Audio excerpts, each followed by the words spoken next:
테슬라, 상하이에 메가팩 공장 짓는다.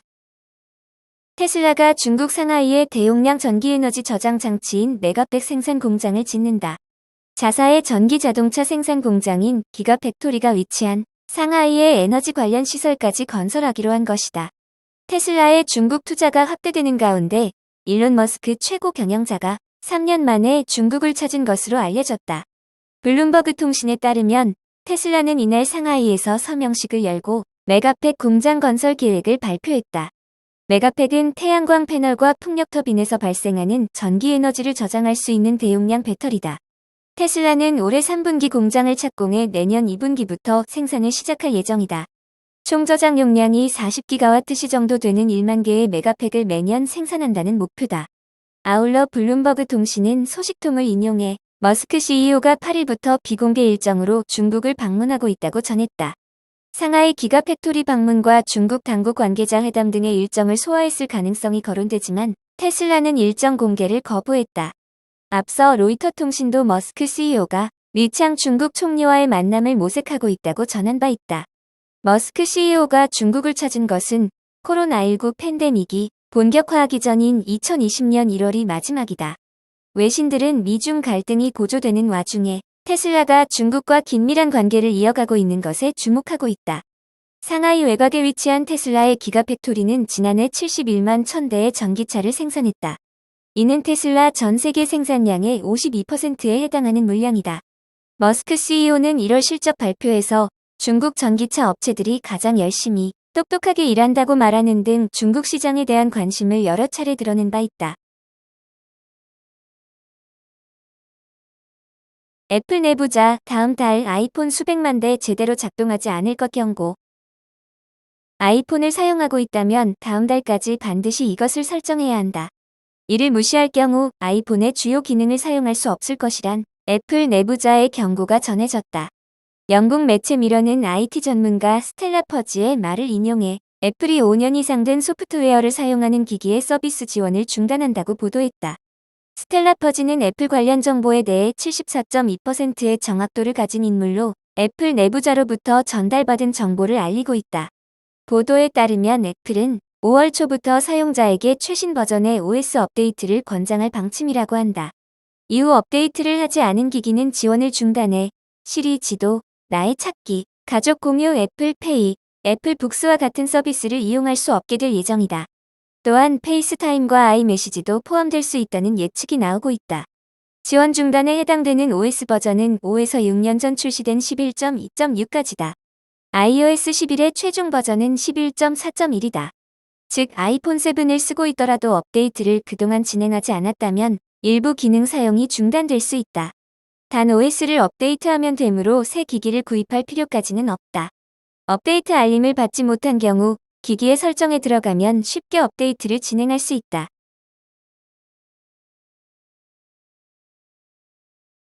챗GPT 열풍 구글 엔비디아 아성의 도전장. 엔비디아가 챗GPT 열풍으로 톡톡히 수혜를 보고 있는 가운데 글로벌 IT 기업들이 엔비디아를 뛰어넘는 반도체 기술을 갖고 있다며 도발하고 있다. 이들은 생성형 인공지능 분야에서 엔비디아의 선점 효과를 빼앗겼지만 확대되고 있는 시장에서 기회를 엿보고 있다. 업계에 따르면 구글은 AI 슈퍼컴퓨터에 들어가는 자체 칩이 엔비디아의 그래픽 처리 장치 A100을 뛰어넘는 성능을 보인다고 밝혔다. 구글은 텐퍼 프로세싱 유닛 4세대 모델에 대한 논문을 통해 구글의 4세대 TP가 엔비디아의 A100보다 1.7배 빠르고 전력 효율 면에서는 1.9배의 효율을 자랑한다고 설명했다. 생성형 AI 시장이 빠르게 확산하는 과정에서 초거대 언어 모델을 훈련하기 위해 필수적인 슈퍼컴퓨터용 칩 부문에서 존재감을 높이겠다는 전략이다. 현재 엔비디아의 데이터 센터용 칩은 점유율이 90%에 달하는 상태다. 구글의 4세대 TP는 4천여 개의 칩이 하나의 슈퍼컴퓨터처럼 동작한다. 이는 자체 광학용 스위치가 개별 기계들을 연결하는 데 도움을 주기에 유기체처럼 기능할 수 있다는 설명이다. 이에 질세라 엔비디아는 슈퍼컴퓨터를 구독할 수 있는 서비스를 내놨다. 개별 기업이 AI 기술을 필요한 만큼 구축할 수 있는 클라우드 컴퓨팅 서비스도 함께 출시했다. 엔비디아는 물리적인 컴퓨터 설비 없이도 초거대 AI를 구축할 수 있도록 엔비디아 DGX를 제공한다고 설명했다. 그동안 AI 기업들은 자체 서버를 구축하거나 클라우드 서비스를 활용하는 방식으로 모델을 개발해왔다. 앞서 챗GPT 개발사인 오픈AI는 GPT-4에 엔비디아의 GPU 1만 개를 활용한 바 있다. 그러나 엔비디아 DGX를 활용하면 하드웨어 장비와 일부 소프트웨어에 대해 부담이 적다는 것이 회사 측 설명이다.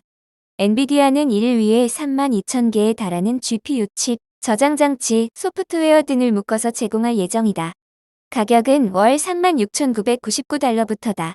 젠슨 황 엔비디아 최고 경영자는 엔비디아의 GPU를 사용하면 대규모 언어 모델 프로세싱 비용을 대폭 줄일 수 있다며 DGX 슈퍼컴퓨터는 최신 AI 공장이라고 강조했다. 아마존, 영화관 부활 선언, 신작 스트리밍 전 극장서 선개봉. 아마존이 코로나19 팬데믹이 거의 끝나감에 따라 영화관에 대한 공략을 대폭 강화하고 나섰다고 미국 일간지 뉴욕타임스가 보도했다. 신작 영화 에어를 자사 스트리밍 플랫폼에 공개하기 전에 극장에서 먼저 개봉한 데 이어 앞으로도 매년 10여 편을 극장에서 선개봉하기로 한 것이다.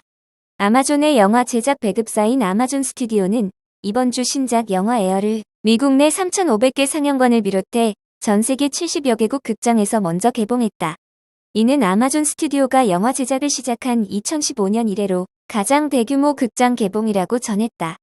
에어는 농구 전설 마이클 조던의 이름을 딴 나이키 브랜드 에어 조던의 탄생기를 그린 영화로 할리우드의 절친 스타 배우인 벤 애플렉과 맷 데이먼이 각각 감독과 주연을 맡아 화제가 된 작품이다. 아마존 측은 1억 3천만 달러를 투자한 이 영화를 지난해 9월 로스앤젤레스에서 시험 상영한 뒤에 극장에 먼저 개봉하기로 결정했다. 아마존은 여기에 그치지 않고 흥행 잠재력이 있는 영화를 매년 10에서 12편 정도를 극장에서 먼저 개봉하는 것을 목표로 하고 있다. 아마존 스튜디오의 수장 제니퍼 샬케는 당초 우리는 프라임 고객에게 영화를 제공해야 한다고 생각했지만 이제는 더 많은 관객을 생각하고 있다고 말했다. 아마존이 영화 팬들은 물론 영화 제작자도 끌어들이기 위해 이러한 전략을 택했다고 전했다. 스트리밍 플랫폼의 등장과 코로나19 대유행으로 극장의 위상이 재평가돼 왔지만 슈퍼히어로 영화들이나 올해 오스카상을 휩쓴 에브리싱 에브리웨어 올해던스 같은 작품들은 여전히 극장으로 관객을 끌어들이고 있다. 또한 스트리밍 업체들의 막대한 자금력이 필요하지만 동시에 극장에서 먼저 작품을 선보이기를 선호하는 영화 제작자들도 아마존과 손을 잡게 될 것이라는 분석이 나온다. 에어가 흥행에 성공하면 다른 배급사들이 더 많은 영화를 극장에서 개봉하게 만드는 효과도 있을 것으로 내다봤다. 그동안 극장 개봉을 꺼렸던 애플도 올해 마틴 스코세이지 감독의 킬러스 오브 더 플라워문과 리들리 스콧 감독의 나폴레옹을 관객들에게 먼저 선보일 계획이다. 애플렉은 몇몇 영화들은 사람들과 극장에서 보는 것이 더 낫다고 생각한다며 만약 영화가 더 잘 지원받으면서 극장 개봉이 활발해진다면 아마존이 그 선두에 서게 될 것이라고 말했다.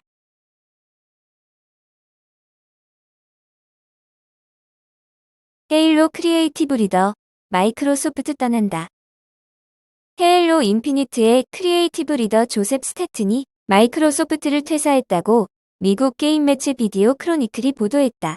외신에 따르면 마이크로소프트는 헤일로 프랜차이즈와 엑스박스 전체에 대한 조셉의 기여에 감사를 전한다며 우리는 그의 새로운 모험에서 그가 최선을 다하기를 바란다고 말했다. 스태튼은 저는 마이크로소프트를 떠나게 됐다며 지금은 새로운 모험을 시작하는 저를 이해해준 엑스박스 동료들에게 감사를 표하고 싶다고 말했다. 스태튼은 2000년 마이크로소프트가 번지를 인수할 때 헤일로 제작자로 있었다. 이후 2007년 번지가 마이크로소프트에서 분리됐을 때는 헤일로 3 작가 겸 크리에이티브 디렉터로 활약했다. 이후 2014년 다시 마이크로소프트로 돌아와 엑스박스 게임 스튜디오 퍼블리싱에서 수석 크리에이티브 디렉터로 일했다.